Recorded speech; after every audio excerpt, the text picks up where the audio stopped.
आज हम पढ़ेंगे कक्षा 9 का विषय विज्ञान, उपविषय जीव विज्ञान, अध्याय 1 जीवन की मौलिक इकाई।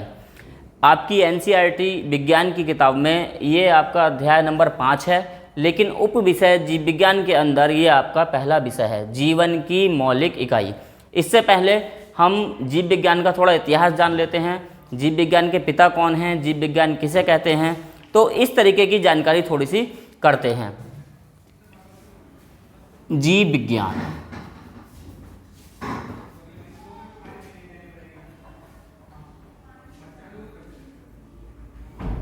इंग्लिश में कहते हैं बायोलॉजी।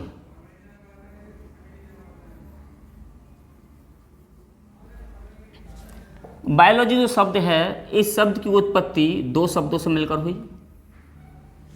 नंबर 1 है बायोस और लोगोस। बायोस का जो मतलब है वो है जीवन या लाइफ, और लोगोस का मतलब है स्टडी या पढ़ना।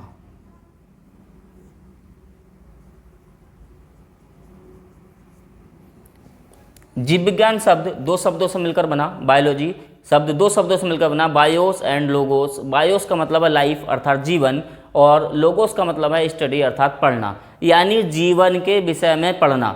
जितने भी जीवित जीव जंतु, जीवधारी, छोटे से छोटे जीवधारी, बड़े से बड़े जीवधारी, पेड़ पौधे, क्योंकि पेड़ पौधे भी जीवित हैं, वो सभी किसके अंतर्गत आते हैं, वो जीव विज्ञान के अंतर्गत आते हैं। तो ऐसे ऑर्गेनिज्म या ऐसे जीवधारी या ऐसे जीव जिनमें जीवन पाया जाता है, उनके विषय में अध्ययन करना क्या कहलाता है, जीव विज्ञान।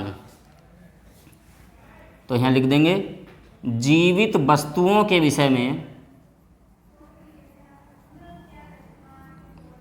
जीवित वस्तुओं का अध्ययन।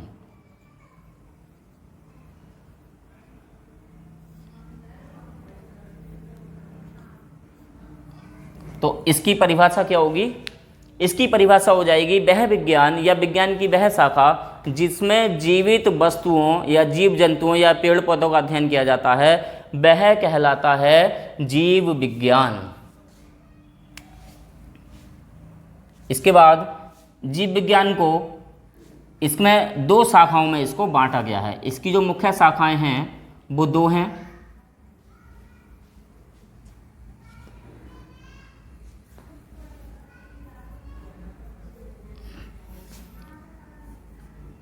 जूलॉजी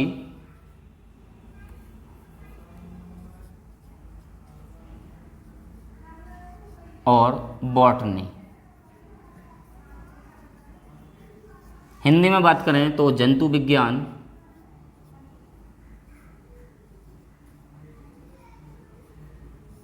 और बॉटनी वनस्पति विज्ञान।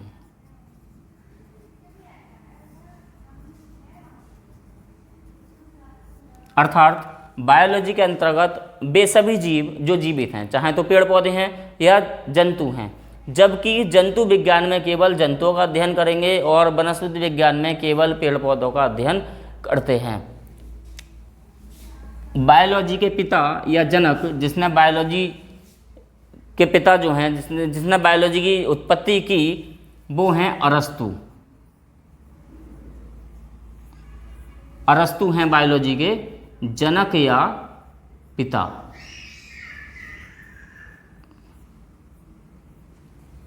इसी तरह जंतु विज्ञान के भी जनक कौन हैं, अरस्तु।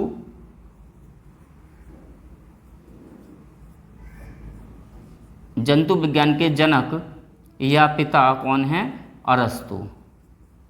लेकिन वनस्पति विज्ञान के पिता अरस्तु नहीं है। वनस्पति विज्ञान के पिता हैं थियोफ्रेस्टस।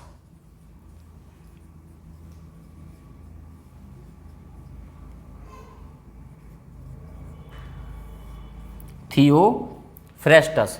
तो इस प्रकार से बायोलॉजी शब्द की उत्पत्ति दो शब्दों से हुई, बायोस प्लस लोगोस। बायोलॉजी की बायोलॉजी की मुख्य दो इकाइयां हैं या दो भागों में इसको मुख्यतः डिवाइड किया गया है, जूलॉजी और बॉटनी। जूलॉजी के पिता अरस्तु और बॉटनी के पिता थियोफ्रेस्टस। इसके बाद हम चलते हैं चैप्टर की ओर। चैप्टर का नाम है जीवन की मौलिक इकाई।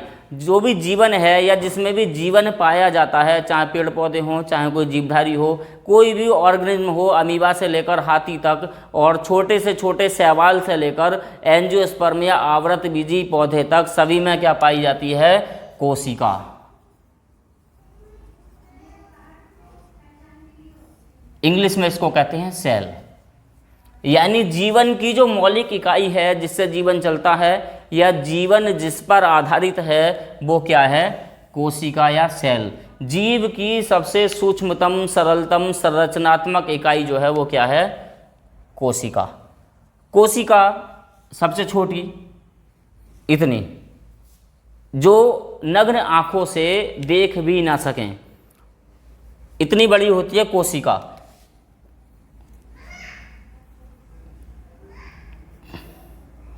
कोशिका मौलिक इकाई है। अगर इसकी जो परिभाषा है वो ये होगी कि संरचनात्मक, सरलतम, क्रियात्मक इकाई जो है वो क्या है?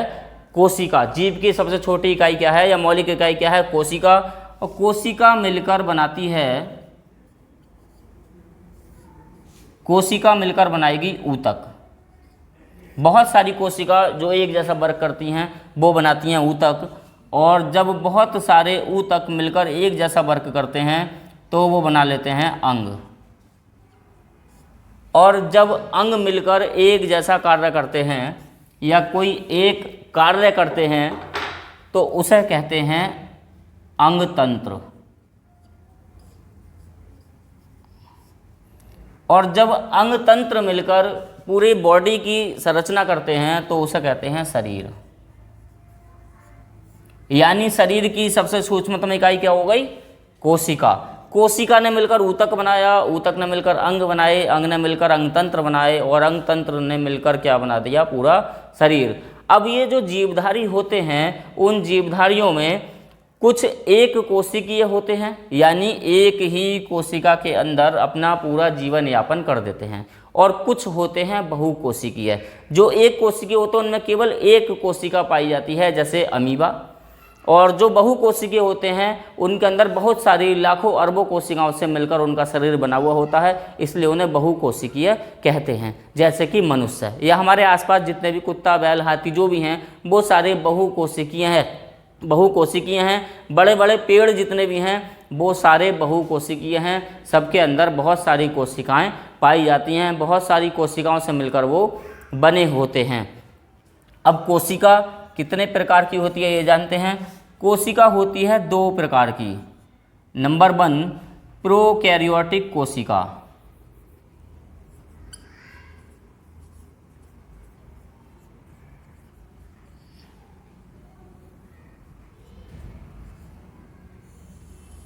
प्रोकैरियोटिक कोशिका। और नंबर 2 है यूकैरियोटिक कोशिका।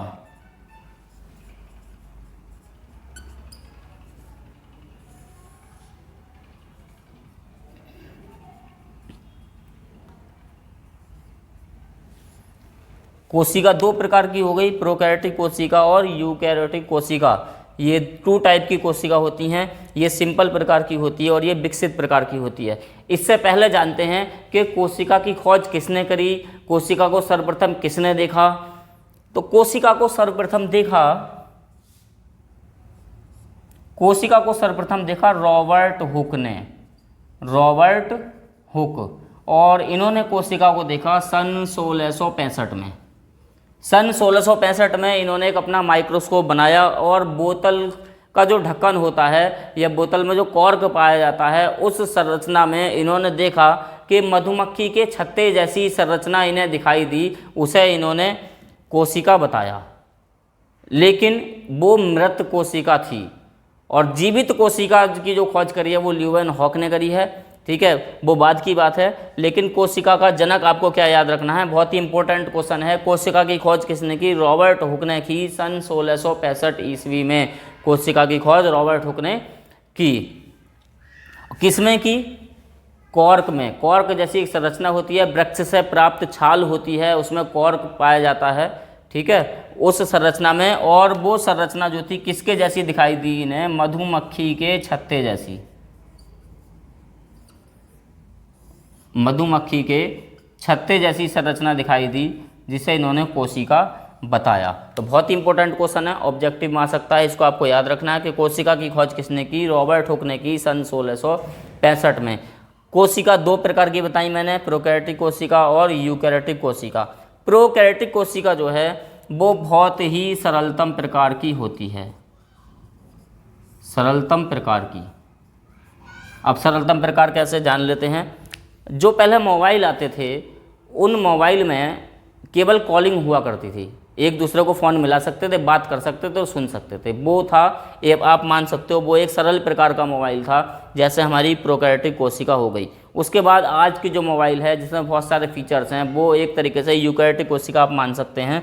इसके अंदर बहुत सारे फीचर्स होते हैं। यूकैरियोटिक कोशिका में बहुत सारे अंग होते हैं जो कोशिका को संचालित करते हैं, और जबकि प्रोकैरियोटिक कोशिका में वो अंग नहीं पाए जाते। यानी प्रोकैरियोटिक सरलतम प्रकार की हो गई, आदिम प्रकार की कोशिका प्रोकैरियोटिक कोशिका होती है, आदिम प्रकार की, जैसे कि बैक्टीरिया।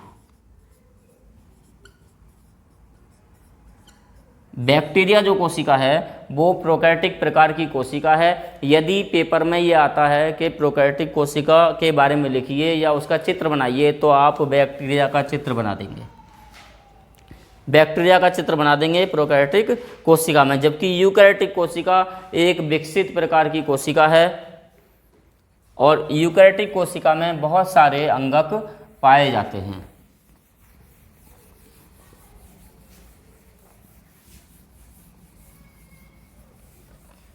जैसे कि बहुत सारे अंगक कौन कौन से होगा? एक तो माइटोकॉन्ड्रिया हुआ,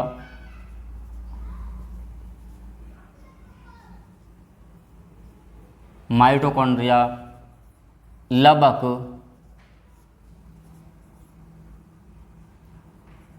एंडोप्लाज्मिक रेटिकुलम,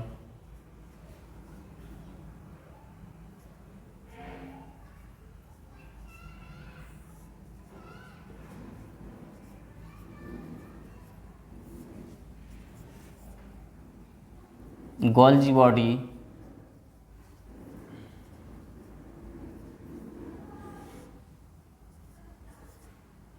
केंद्रक, इस टाइप से ये इसमें पाए जाते हैं। जबकि प्रोकैरियोटिक कोशिका बहुत ही सिंपल प्रकार की होती है। प्रोकैरियोटिक कोशिका का डायग्राम जैसा अगर बैक्टीरिया का बनाएं तो इस टाइप से बैक्टीरिया का डायग्राम बन जाएगा।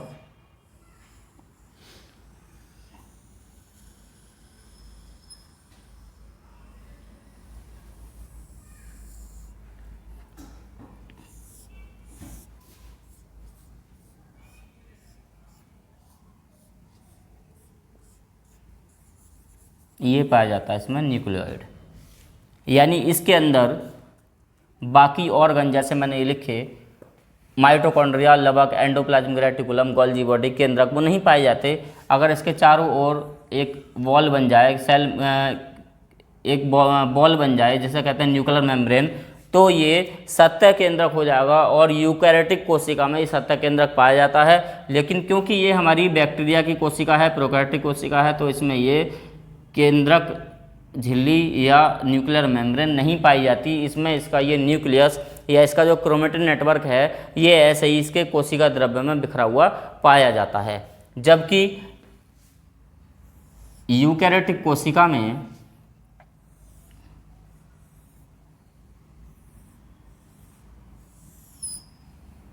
बहुत सारे अंगक पाए जाते हैं।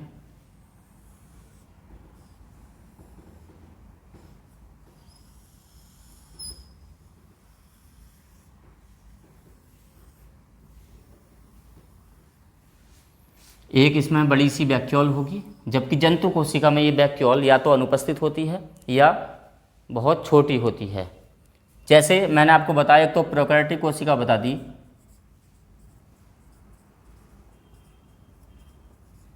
प्रोकैरियोटिक कोशिका, और दूसरी मैंने आपको बताई यूकैरियोटिक कोशिका।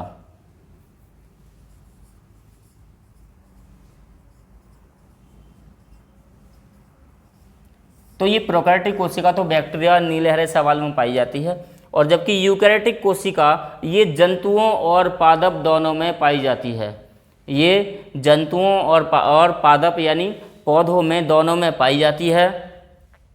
और ये कोशिका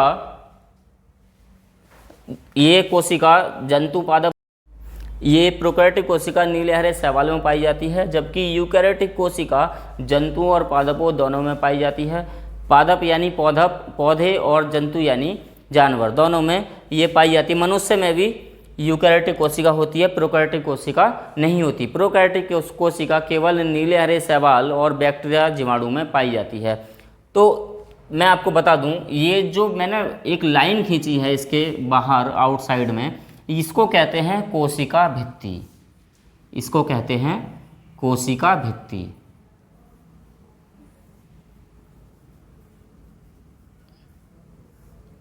जबकि ये कोशिका भित्ति एनिमल सेल में या जंतु कोशिका में नहीं होती।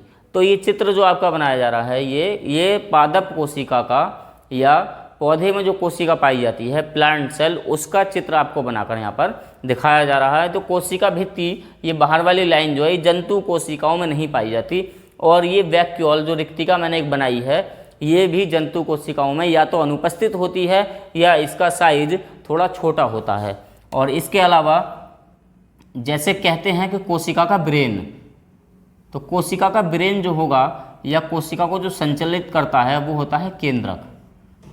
तो इसमें एक केंद्रक पाया जाता है और केंद्रक के अंदर ये क्रोमेटिन नेटवर्क इसको कहते हैं, ये पाया जाता है, जिससे डीएनए या गुणसूत्र की उत्पत्ति होती है। डीएनए या गुणसूत्र की उत्पत्ति इससे होती है। इसके अलावा जैसे मैंने बताया माइटोकॉन्ड्रिया, माइटोकॉन्ड्रिया इस तरीके की एक संरचना है, ये आगे आपको डिटेल में पढ़ाया जाएगा।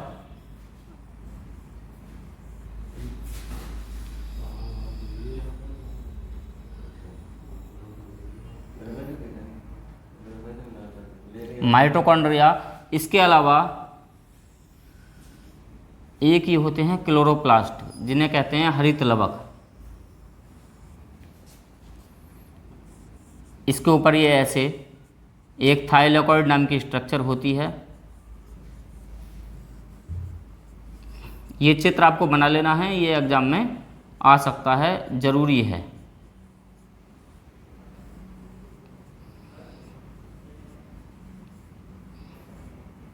ये ऐसे लाइन मिली होगी, इस लाइन को लैमेली कहेंगे। इस चित्र को अलग से बाद में जब हरित लवक पढ़ाया जाएगा तब भी आपको पढ़ाया जाएगा। इसके अलावा एक एंडोप्लाज्मिक रेटिकुलम नाम की स्ट्रक्चर केंद्रक से जुड़ी होती है, जो प्रोटीन संश्लेषण में इसकी हेल्प करती है। और गोल्जी बॉडी एक इस टाइप की स्ट्रक्चर होती है, इसको कहते हैं गोल्जी बॉडी या गोल्जी बॉडी कहेंगे, या इसको गोल्जी एपरेटस कहते हैं। इसके अंदर इस तरीके से एक द्रव भरा होता है जिसे कहते हैं कोशिका द्रव्य, जिसे कहते हैं कोशिका द्रव्य। तो कोशिका भित्ति हो गई। और इसके बीच में यहाँ पर एक प्लाज्मा मेम्ब्रेन होती है। उस प्लाज्मा मेम्ब्रेन का कार्य क्या है? उस प्लाज्मा मेम्ब्रेन का कार्य है इस कोशिका से कोई पदार्थ जो आवश्यक हो इसके लिए उसको बाहर नहीं जाने देती, और कोई ऐसा पदार्थ जो आवश्यक ना हो उसको अंदर नहीं आने देती। यानी सेमी परमेबल होती है, अर्ध पारगम्य होती है। जो इसके काम के पदार्थ होते हैं उनको तो बाहर जाने देती है, बाकी पदार्थ जो इसके काम के पदार्थ होते हैं उनको बाहर नहीं जाने देती।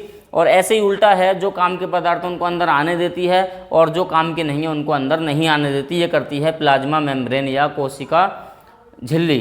और कोशिका भित्ति का कार्य, ये कोशिका भित्ति है, कोशिका भित्ति का कार्य इसको आकार प्रदान करना है और इसको कठोर करना है। तो ये कोशिका भित्ति हो गई। इसके अंदर ये एंडोप्लाज्मिक रेटिकुलम,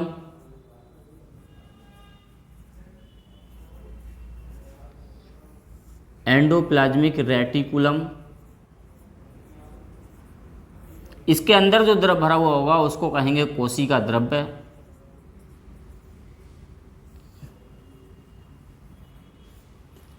ये गोल्जी बॉडी,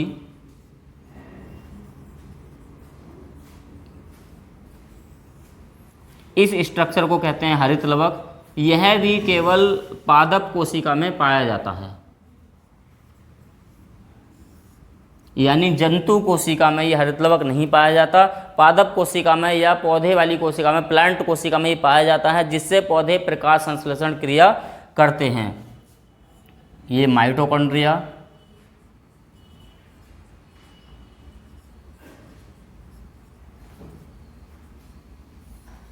और यहाँ पर ये होगा रिक्तिका। और ये जो स्ट्रक्चर है सबसे महत्वपूर्ण स्ट्रक्चर, ये है केंद्रक। ये जो स्ट्रक्चर हमने बनाई है ये है स्ट्रक्चर ऑफ प्लांट सेल। इस डायग्राम को अपनी कॉपी में बना लेंगे, महत्वपूर्ण डायग्राम है, ये एग्जाम में आ सकता है। इसके अलावा जंतु कोशिका का यदि चित्र बनाएंगे तो उसमें एक ये जो कोशिका भित्ति है ये नहीं बनाएंगे, हरितलवक नहीं बनेगा, इसके अलावा बाकी सारे ऑर्गन्स बनेंगे। और ये जो वैक्यूल है ये इसकी ये वैक्यूल है ये थोड़ी छोटी बनाएंगे, इतनी बड़ी वैक्यूल इसमें जंतु कोशिकाओं में नहीं होती। तो आज जो वर्क कराया है वो आपके समझ में आ गया होगा। इसकी PDF आपको मिल जाएगी। धन्यवाद।